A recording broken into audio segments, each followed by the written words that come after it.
నమస్తే, welcome to story board. తెలంగాణలో లక్షలాది మంది కొత్త రేషన్ కార్డుల కోసం వేచి చూస్తున్నారు. డిసెంబర్ 28 నుంచి జనవరి 6 వరకు జరిగిన ప్రజాపాలన కార్యక్రమంలో కూడా కొత్త రేషన్ కార్డుల కోసం ప్రభుత్వం దరఖాస్తులను తీసుకుంది. అయితే తాజాగా ప్రభుత్వం కీలక నిర్ణయం తీసుకుంది. పాత పద్ధతిలోనే స్థానిక మీ సేవా కేంద్రాల్లో కొత్త రేషన్ కార్డుల కోసం దరఖాస్తులు చేసుకోవాలని తెలిపింది. ఫిబ్రవరి నెలాఖరు నాటికి దరఖాస్తుల స్వీకరణ పూర్తి చేయాలని అధికారులకు చెప్పింది. ఇక ప్రజాపాలనలో మొత్తం 1.25 కోట్ల దరఖాస్తులు వచ్చినట్లు ప్రభుత్వం ఇప్పటికే వెల్లడించింది. అయితే వీటిలో కొత్త రేషన్ కార్డులు, భూ వివాదాలకు సంబంధించి దరఖాస్తులు దాదాపు 20 లక్షలకు పైగానే ఉన్నాయి. ప్రస్తుతం రాష్ట్రంలో 90 లక్షల మందికి మాత్రమే రేషన్ కార్డులు ఉన్నాయి. వీటి ద్వారా 2.8 కోట్ల మందికి పైగా లబ్ధి పొందనున్నారు. అయితే ఇంకా 20 లక్షల మంది కొత్త రేషన్ కార్డుల కోసం దరఖాస్తులు చేసుకున్నారు. ఊహించిన దానికంటే ఎక్కువ మంది కొత్త రేషన్ కార్డుల కోసం అప్లై చేయడంతో పాత పద్ధతిలోనే స్థానిక మీ సేవా కేంద్రాల ద్వారా దరఖాస్తులు స్వీకరించాలని ప్రభుత్వం నిర్ణయం తీసుకున్నట్లు సమాచారం.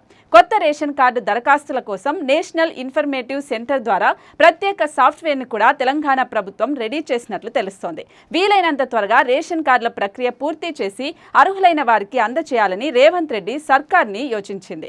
ఈ కార్డు ఉంటేనే ప్రభుత్వ పథకాలు పొందేందుకు అర్హత సాధిస్తారని సీఎం రేవంత్ రెడ్డి చెప్పడంతో లక్షలాది మంది వీటి కోసం ఎదురు చూస్తున్నారు. అందుకే సాధ్యమైనంత త్వరగా కొత్త రేషన్ కార్డులను జారీ చేసేలా ప్రభుత్వం చర్యలు చేపడుతోంది. కొత్త రేషన్ కార్డుతో పాటు ఇప్పటికే ఉన్న రేషన్ కార్డులో పేర్లు అలాగే మార్పులు చేర్పులు చేసుకోవాలన్నా మీ సేవా కేంద్రాల్లోనే దరఖాస్తు చేసుకునేలా ఏర్పాట్లు చేయాలని తెలంగాణ ప్రభుత్వం అధికారులకు సూచించింది. మరోవైపు రాష్ట్ర వ్యాప్తంగా రేషన్ కార్డుల ఈకేవైసీ ప్రక్రియ కొనసాగుతోంది.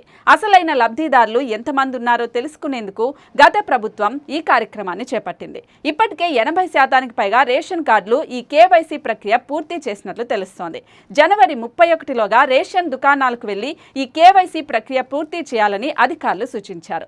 లేకపోతే రేషన్ కార్డు రావడం ఆలస్యం అవుతుందని అధికారులు తెలిపారు. ఈ వీడియో వీలైనంత ఎక్కువ మందికి షేర్ చేయండి, ఎందుకంటే ఇన్ఫర్మేటివ్ కాబట్టి. మన ఛానల్ని కూడా తప్పకుండా సబ్స్క్రైబ్ చేసుకోండి.